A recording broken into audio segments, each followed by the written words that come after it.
تو سب سے پہلے یہ بتائیے آپ لوگ کہ دوسری مناسبت کیا ہے آج کی؟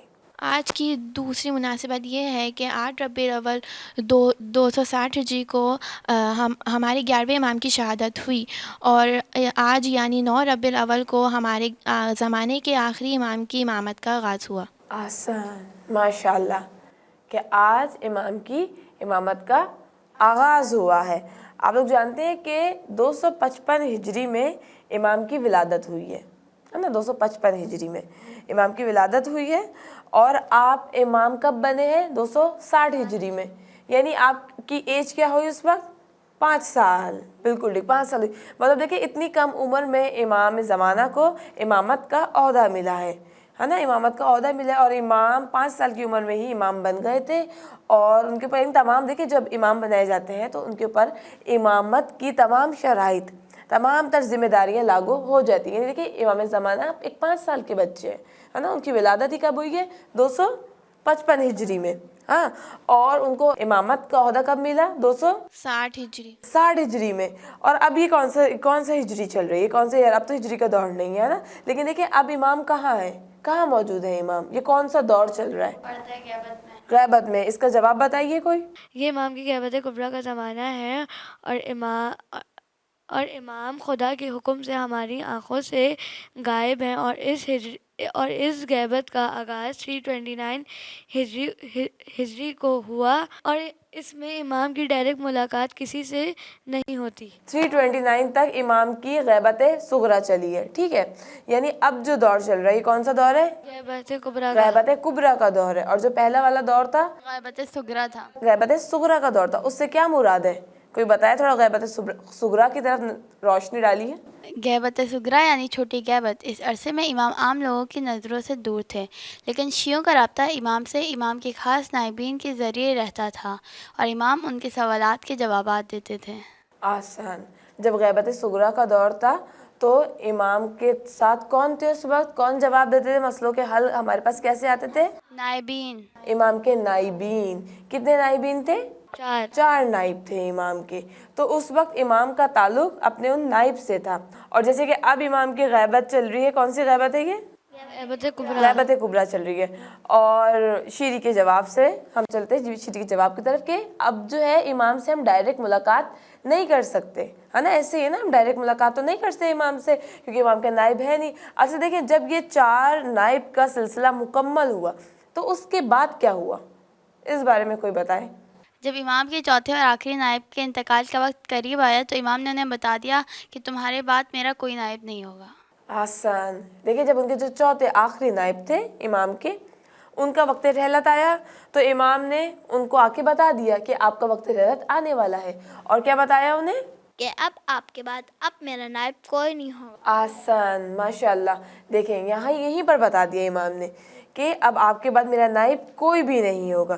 یہاں پر امامت کا یعنی نائب کا سلسلہ ختم ہوا، امام نے یہ چیز بتا دی۔ اب دیکھیں نائب تو سب ختم ہو چکے ہیں، یعنی امام کا غیبت صغریٰ کا دور بھی ختم ہو گیا۔ جب نائب کا سلسلہ ختم ہوا تو ان کے غیبت صغریٰ کا سلسلہ بھی ختم ہو گیا۔ اب جو دور ہے امام کی غیبت کبریٰ کا دور ہے۔ تو اس دور میں ہمیں کس سے رابطہ کرنا چاہیے؟ چونکہ اب نائب تو ہے نہیں کہ جو امام سے ڈائریکٹ بات کیا کرتے تھے، تو اب ہمیں کن سے رابطہ کرنا چاہیے؟ امام کے فرمان کے مطابق اب ہمیں یعنی شیعوں کو اس دین کی رہنمائی کے لیے امام کی حدیثیں بیان کرنے والے مجتہدین سے رجوع کرنا چاہیے، اور وہ مجتہدین جو عادل ہوں، عالم ہوں، اور ان شرائطوں پر پورا اتر جائیں جو کتابوں میں درج ہے۔ آسان۔ دیکھیں مجتہدین کی بھی نا شرائط ہیں، توضیح المسائل میں جو پہلا چیپٹر ہے اس میں لکھا ہوا ہے سب کچھ، کہ مجتہدین کیسے ہونا چاہیے؟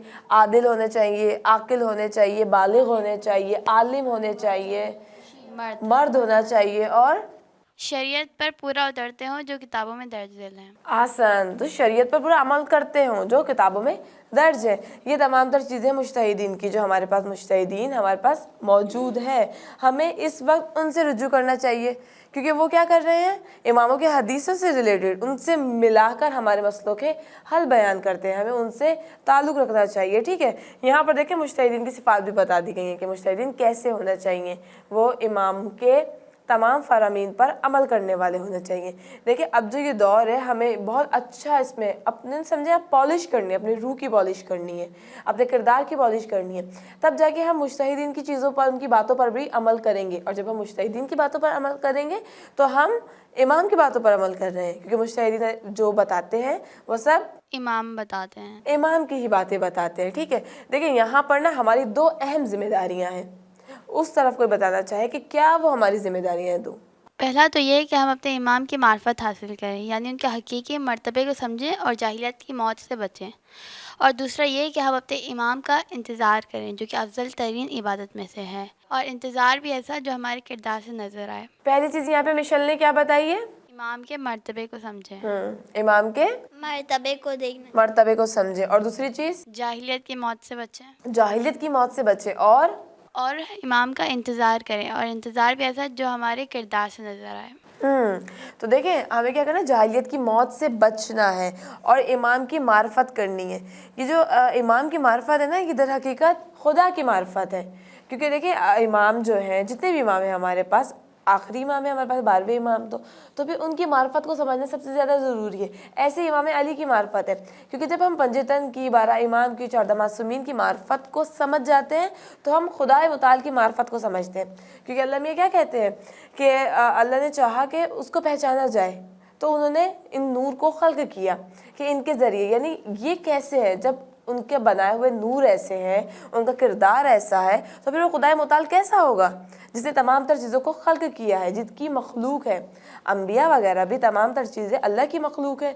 जब उनका किरदार ऐसा है, वो इतने बहादुर हैं, इतने नेक हैं, तो फिर खुदा कैसा होगा जिसने उनको बनाया है। तो इस चीज़ को हमें गौर करना है, यानी मार्फत इलाही को समझना है इमाम के ज़रिए से। ठीक है, और दूसरी चीज़ क्या है, इमाम का इंतज़ार करें। ऐसा इंतज़ार कि जो हमारे किरदार से वाज़ा हो कि वाक़ईन हम इंतज़ार कर रहे हैं, जैसा इंतज़ार करने का हक़ है।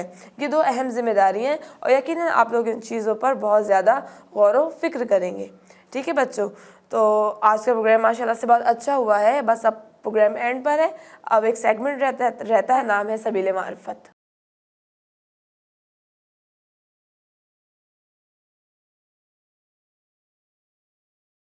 बच्चों आप लोग सब रेडी है ना सेगमेंट में? चलें, बस अभी आप लोग माशाल्लाह से सब जवाब इतने अच्छे दिए हैं। अभी बस छोटे छोटे से सवाल हैं, थोड़े से और बताइए। चलिए बताइए, सबसे पहले तो ये बताएं कि 9 रबी अव्वल को किस नाम से जाना जाता है? ईद ज़हरा, ईद शुजा। 9 रबी अव्वल को किस नाम से जाना जाता है? ईद ज़हरा या ईद शुजा। आसान। बताइए, जनाब मुख्तार ने इमाम के कातिलों से बदला किस साल लिया? 66 हिजरी। आसान, किस साल लिया? 66 हिजरी। 66 हिजरी। जनाब मुख्तार की कुन्नियत क्या है? अबू इसहाक। आसान। क्या कुन्नियत है उनकी? अबू इसहाक। अबू इसहाक। अच्छा ये बताइए, किस सूरह का आगाज़ तबर्रा से होता है? सूरह तौबा। सूरह तौबा का आगाज़ तबर्रा से होता है। ठीक, तबर्रा क्या है? अल्लाह, रसूल और अहल बैत के दुश्मनों से लाताल्लुकी और इसका इजहार करना। आसान। तबर्रा क्या है? अल्लाह, रसूल और अहल बैत के दुश्मनों से लाताल्लुकी और इसका इजहार। आसान। अल्लाह, रसूल और अहले बैत के दुश्मनों से लाताल्लुकी और बेजारी का इजहार तबर्रा कहलाता है। आसान। चलिए, 9 रबी अव्वल को खुशी क्यों मनाते हैं? रिवायत के मुताबिक अहले बैत के लोगों ने इस दिन खुशी मनाई। आसान। रिवायत के मुताबिक अहले बैत के लोगों ने इस दिन खुशी मनाई, इसलिए 9 रबी अव्वल को खुशी मनाई जाती है। इमाम ज़माना किस उम्र में इमाम बनाए गए? इमाम ज़माना 5 साल की उम्र में इमाम बनाए गए। आसान। किस साल की उम्र में? 5 साल। 5 साल की उम्र में।